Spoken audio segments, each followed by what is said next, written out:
natal na makulu di boke ya mbongo ya kasa biye ya sika kabebra natia giba pabiabe kurubate mbongo na kapula na basoda na ngai moko bakienda komela café na kabuli nete nombre ya basoda nombre ya mbongo na ngai atabokote etikala tabia mokote nombre juste ya basoda makamali mingi papa conférence internationale bakata kingai makao mingi osalaki na kintu na ntago na ngai yari kubomba na isute papa bana yo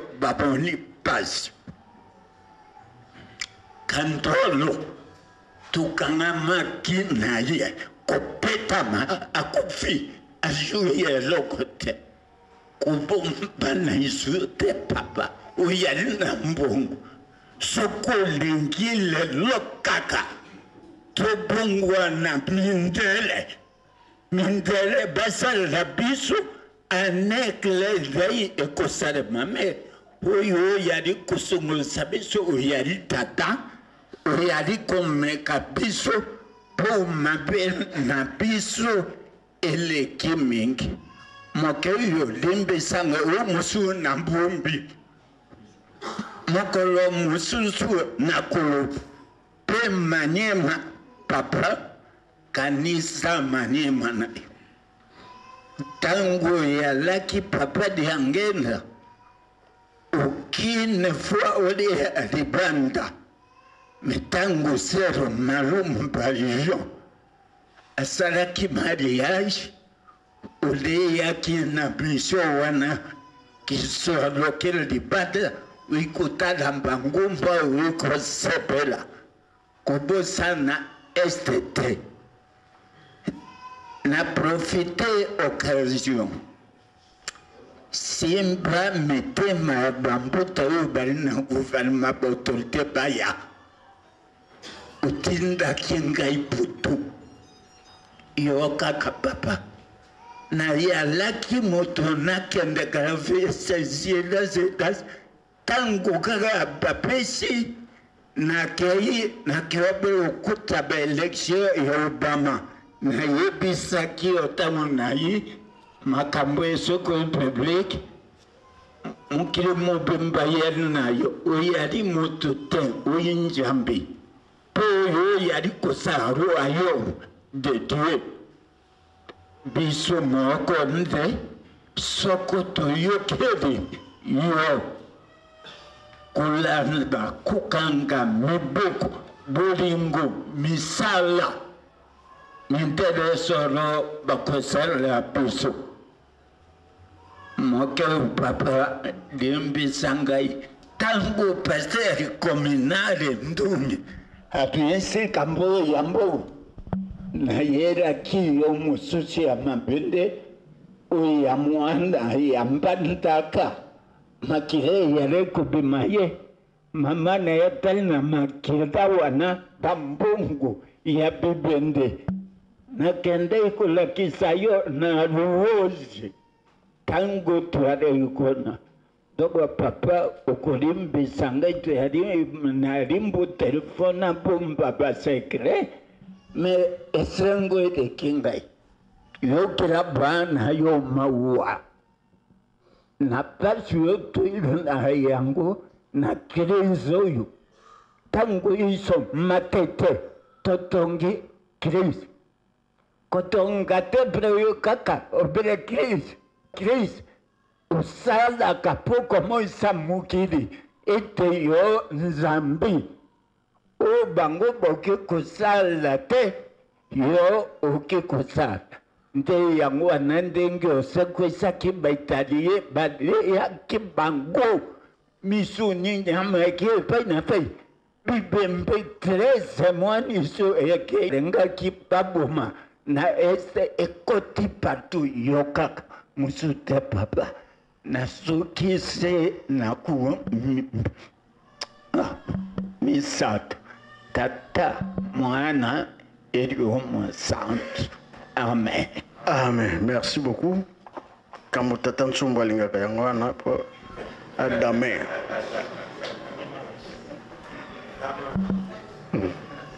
Tobonela.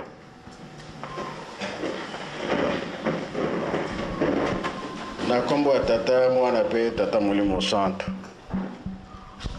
Tata kisobana na yo. Ndenge tosalelaka ntango nyonso. Ntango tokoyaka na Yelusalemi ezali ntango tosalaka misala. Tango apesi yango na biye ya mokanda mbongo na papa ngai pe na yebi yango te. Apesi ye yango. Tango apesi yango alobi me oza koyoka nzala. Te papa naza koyoka nzala. Yoka kawana tata Simo Kimbangu. Afunguli sake abimisi mbisi oyo pe bino bolingaka kolia sol. Bati sol na mesa.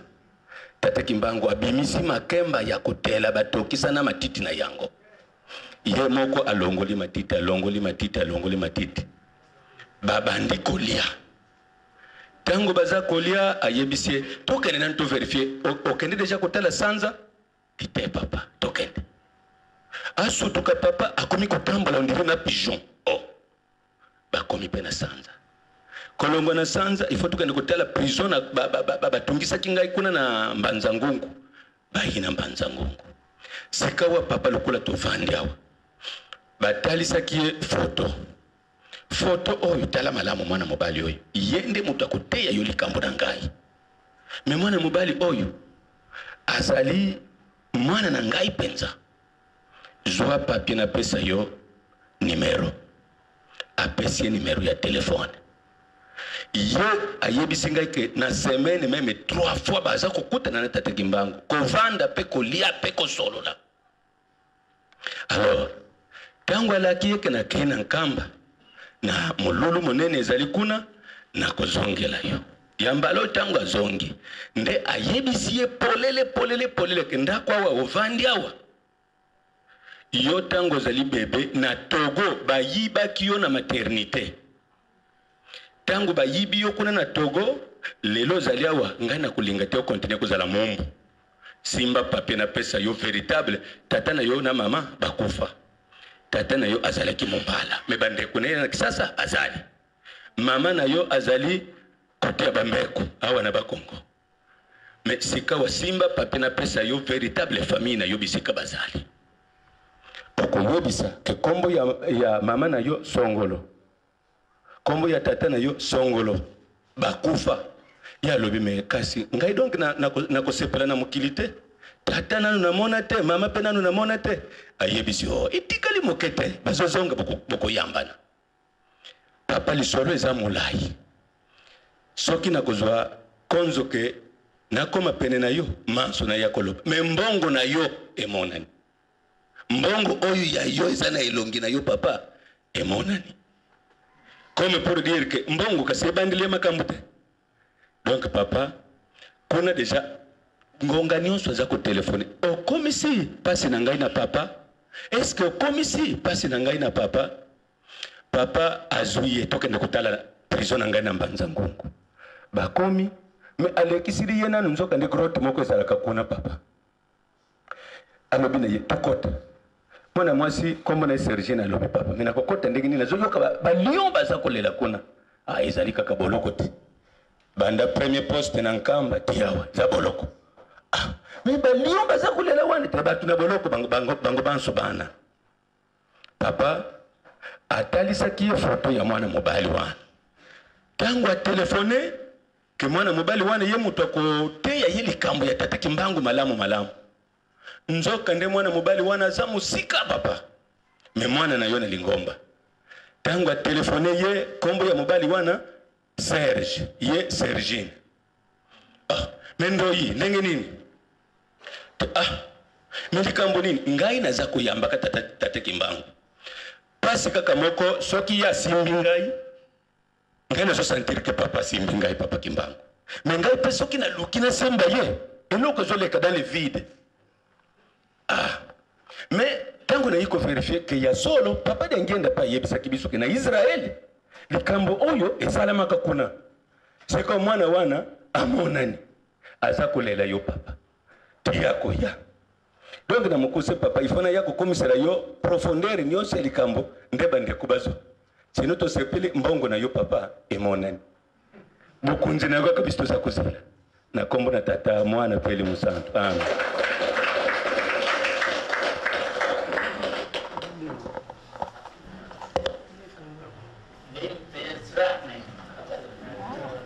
Lema sokolengi uvanda lelo yodikambo iyambongo ibimi ngaipena bimisa Yo, que le mariaste. oyo sala na kindu nandako nangai na 1961 sokolengi papa pardon dodoko bana yo bamoni place bayali kolanda yo Rome États-Unis mekile mosusu babotori yo bana yo mpona mbongo bali kupesa mbongo na mokoto yango wana mepinde ya soso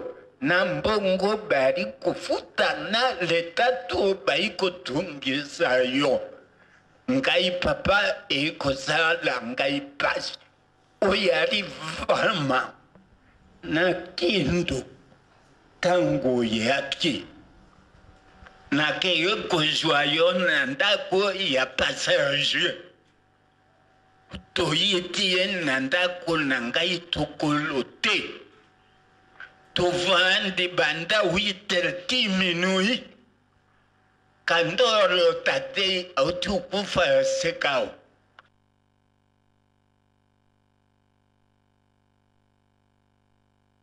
representant na yo kapori yari awa auti kukunda ye tozalaki bato bayaki ebele na ndako na ngai moye bakota yari te basoda bayalaki charisme yo yalaki na yango wana papa de yangeleraki na yango oyo pe yo ozali na yango ti lelo sokunya ti esika moko mitema ya batundungu bakouta kimbaseke na makolo ifo bamona yo incroyable nani na mokeli papa liloba kaka bana bayo balaka puto bayekole ya mateka mapra ya bien bafuta bavio ya sere bayawa yo moko moni na kindo sans tourner autour du pot elekaki boni papa tovandi ngai na bible yo yali koloba befungola place sia na fungo di nyos tata oyo na liputa oyo verse te na liputa tata oyo ayebi bible nyonso na moto ndeni ekumi 13 basoda otuni ngai basoda oyo bakomela taka fete papa piaka na yalaki na yango mokolo wana somo kavi ebele ya bato oyo kafe yango nakomesa bango ndeni papa olobi na ngai pesa papier na bik tosala commande papa ngai naluka pepe tika otiopele maboko boye papier bimi na pike lokola yo moko nde mosusu ngai oyebi na yalaka steno dactylo de force 5 méthode ya rekokoma na papi wana na tala mwaye na yeba yelte okomi okunje pardon okunje kunje papi wana upasori upesingai pesa mama atia na moto mama unaraga na ye uyebi desordre na rakina mu ya mama pardon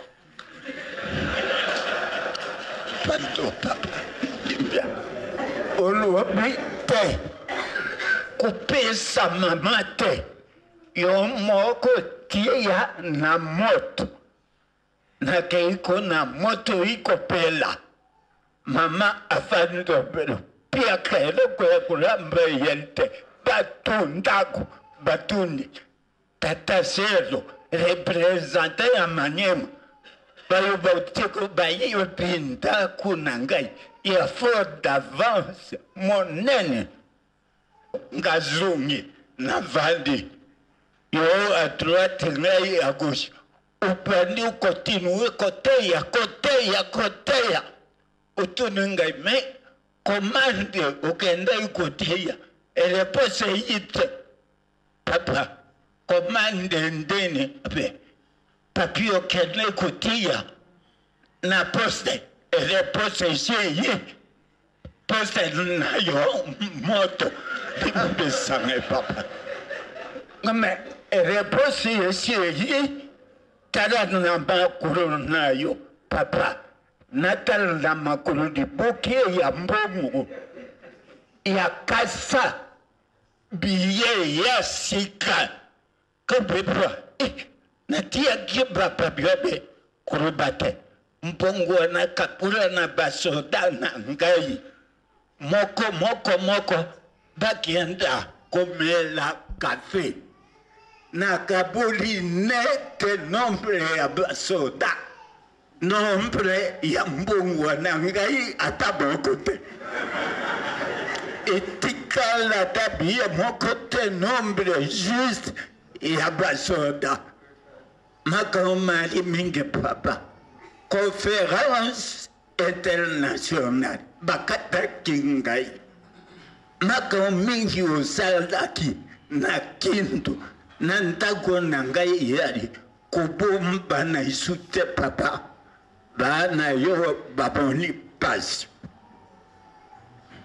kantolo tukanga makina ye kopetama akufi ajuye lokote kubomba na isute papa uyali na mbongo sokolingile lokaka tobongwa na mindele basala biso anekle zai ekosale mame oyo yali kusungulusa biso oyali tata oyali komeka biso po mabe na biso eleki mingi moke yo limbisanga o musu na mbumbi mokolo mususu na kolo pe manyema papa kanisa manyema na tango ya laki papa de angenda ukine fwa ole alibanda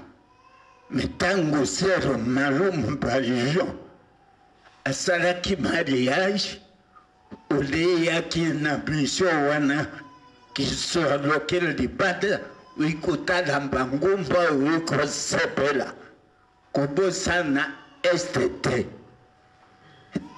na profiter occasion simba metema bambuta yo balina gouvernement autorité baya utinda kinga iputu yo kaka papa na ya laki moto na kende grave sezila zetas tango kaka bapesi na kiwabe ukuta ba election ya Obama na yebisa ki otamu na yi makambo esoko public mukile mobemba yeri na yo oyari moto te oyinjambi po yo yari kosaru ayo de Dieu biso moko nde sokoto yokevi yo kulanda kukanga mibuku bulingo misala interesoro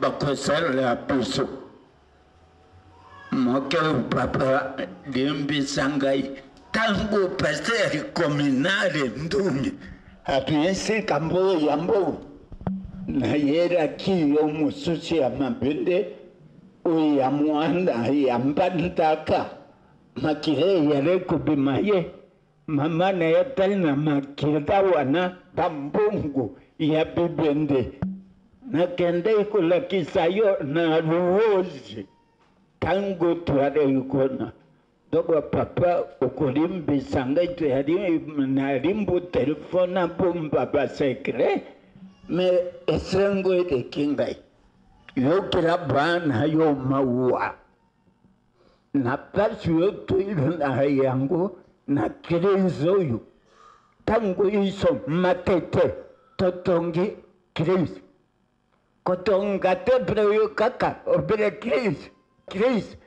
usala kapoko moisa mukiri ete yo nzambi o bango boke kusala te yo oke kusala nde yango anandenge osekwesa kibaitalie bale ya kibango misu nyama epai na fei bibembe 13 mwani so eke lenga kipaboma na este ekoti partout yokaka musute papa na sukise na ku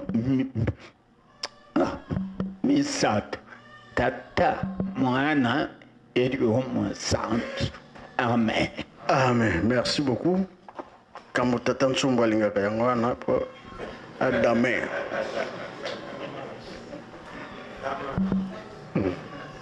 Tobonela.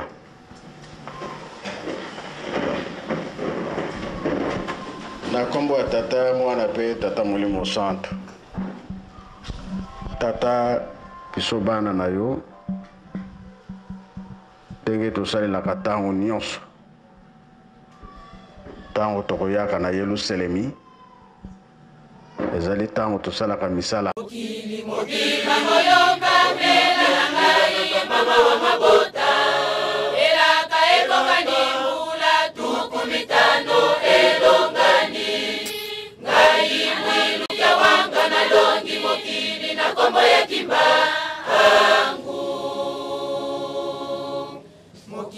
mokima moyoka mbela na ngai mama wa mabota elaka ekokani mbula tuku mitano elongani ngai mwiluke wanga na longi mokili na kombo ya kimba angu nzambe balediesanyika bolingo na bolingo ya libela na yango mama osuesika o mokili mobimba nzambe balediesanyika bolingo na bolingo ya libela na yango mama osuesika o mokili mobimba satana kosaki yo mama pasi eyaki o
ezali na bino.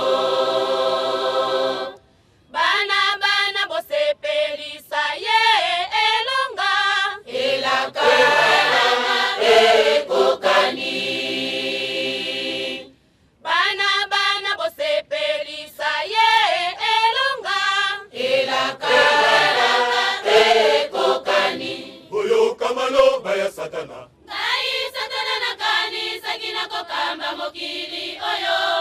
Nasima ya bamvala kimbangu kyanganya bimelinga.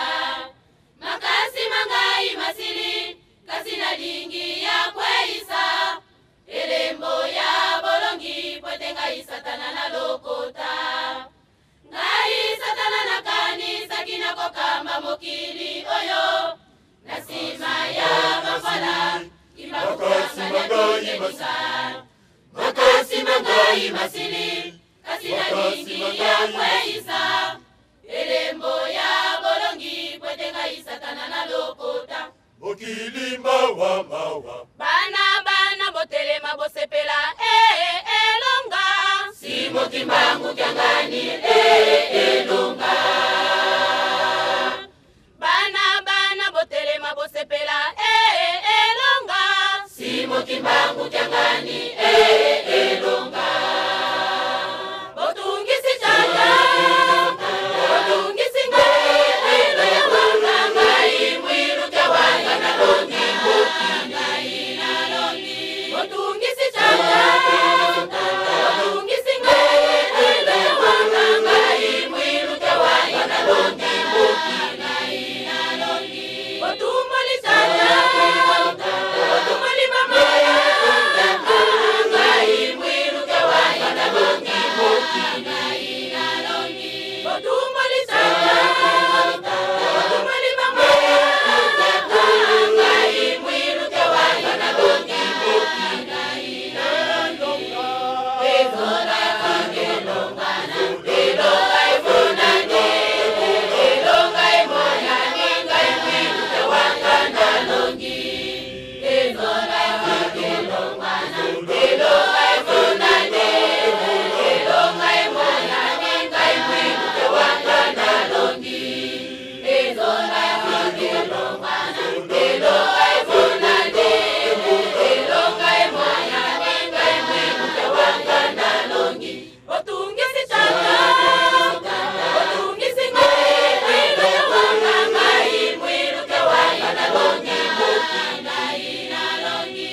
Botungisi chata botungisi ngelo ya wanga ngai mwiru kyawanga na longi mokina ina longi. Botumoli chata botumoli mama ngai mwiru kyawanga na longi mokina ina longi. Botumoli chata botumoli mama ngai mwiru kyawanga na longi mokina ina longi. Ezona elonga na elonga ifunanye elonga imoyani ngai mwiru kyawanga na longi. Ezona elonga na elonga ifunanye elonga imoyani ngai mwiru kyawanga na longi. Ezona elonga na elonga ifunanye elonga imoyani ngai mwiru kyawanga na longi. Botungisi chata botungisi ngelo ya wanga ngai mwiru kyawanga na longi mokina ina longi. Botungisi chata botungisi ngelo ya wanga ngai mwiru kyawanga na longi mokina ina longi. Botumoli chata botumoli mama ngai mwiru kyawanga na longi mokina ina longi. Botumoli chata botumoli mama ngai mwiru kyawanga na longi mokina ina longi. Ezonga elonga na elonga ifunanye elonga imoyani ngai mwiru kyawanga na longi.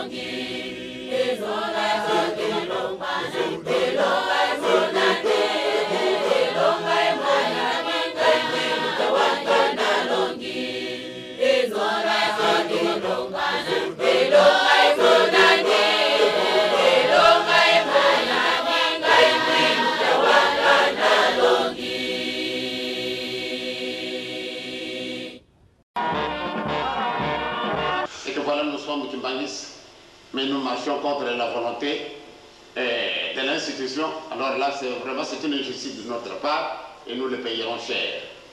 J'aime beaucoup que si moi, Diangena, en tant qu'homme, je dois bénéficier de quelque chose, parce que ce corps, c'est l'enveloppe qui garde la haute personnalité, c'est Dieu, puisqu'il nous a dit, voilà, créons l'homme à notre image, à notre ressemblance, donc je garde Dieu en moi.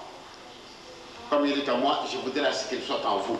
Parce que, voilà, vraiment tout à l'heure, quand on disait, voilà, nous nous trouvons à un endroit qui n'est pas le nôtre, on aurait voulu avoir, eh bien, j'étais franchement touché.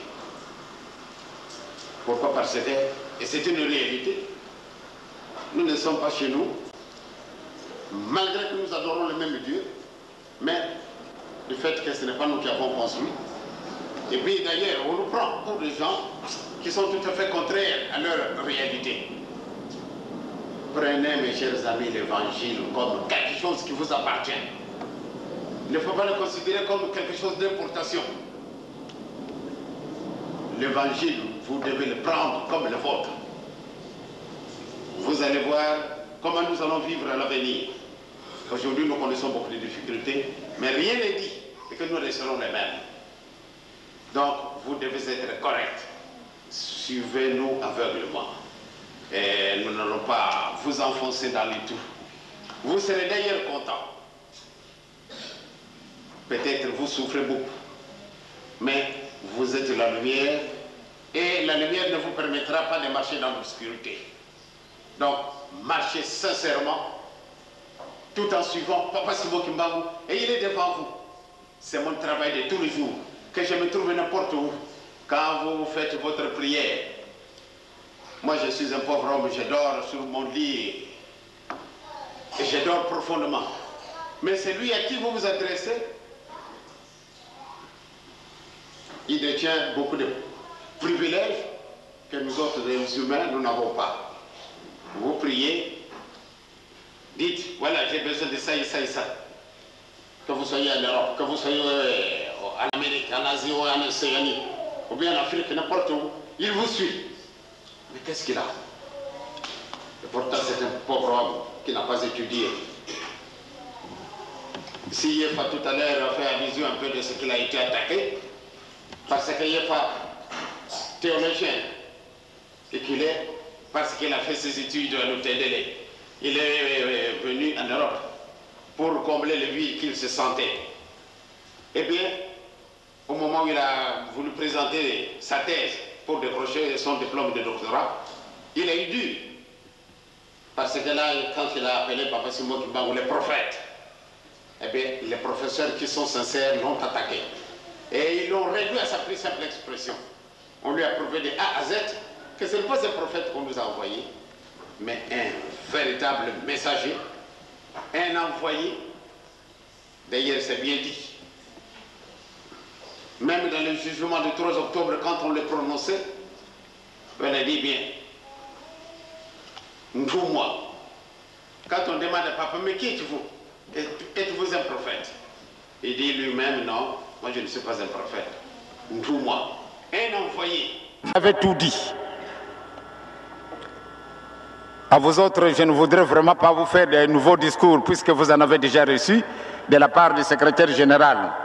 Et moi, hier, je vous ai parlé brièvement, mais c'était une nécessité à ce que je vous en dise quand même un mot. En suivant vos langages, je suis rassuré et que les Kimbanguistes qui ont toujours été marginalisés seront à partir de ce moment bien précis considérés comme de véritables Aïrois. Parce qu'il y a quelque temps, nous étions vraiment négligés. On regrettait beaucoup. Mais grâce au concours du Tout-Puissant, les choses changent et nous sommes sûrs et certains et que les autorités peuvent compter sur nous. Les Kimbanguistes ne vous décevront pas. Les vrais Kimbanguistes, j'ai dit. Parce que les Kimbanguistes sont nombreux. Il y en a qui se disent être des kimbanguistes, mais par leur comportement, vous aurez toutes les facilités de le distinguer. Nous n'allons pas vous décevoir, c'est notre pays. Nous ne sommes pas à l'étranger. Même si nous sommes à l'étranger, mais les kimbanguistes qui vivent à l'étranger se comportent dignement. Comme tous nos jeunes qui sont venus de France, de Belgique, de la Hollande, d'Allemagne, d'Angleterre, du Canada. Eh bien, je pense qu'ils se comportent très bien. C'est pour cela que je n'ai pas de reproches à leur faire. Et surtout de leurs initiatives. Vraiment, je suis très content. Et je vous en félicite. Et nous en parlerons quand nous serons à Kinshasa. Sinon, cette délégation, composée de 25 personnes, eh bien, cette délégation peut compter sur nous. Vous avez notre appui total. Et aux membres du gouvernement, à monsieur le gouverneur et à tous ceux qui ont bien voulu rehausser de leur présence cette cérémonie, je leur suis très reconnaissant. Et je vous remercie.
ambiance ya mkola lelo.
Bakado et paya mkondiabule yango to liko landa ba mama surveillante pe bazali ko posta na te mkola lelo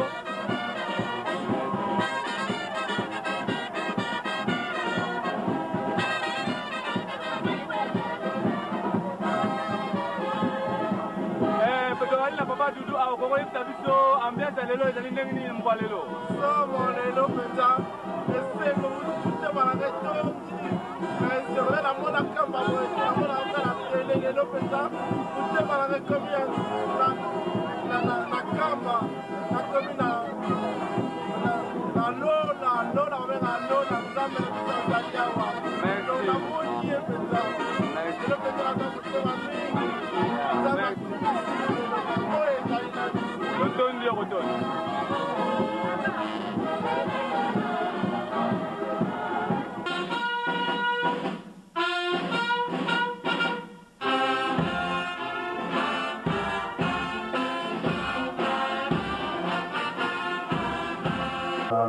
yetu yeutuaga mwanda velela tukakalanga yetu tukapa yetu se mwana mwanda velela.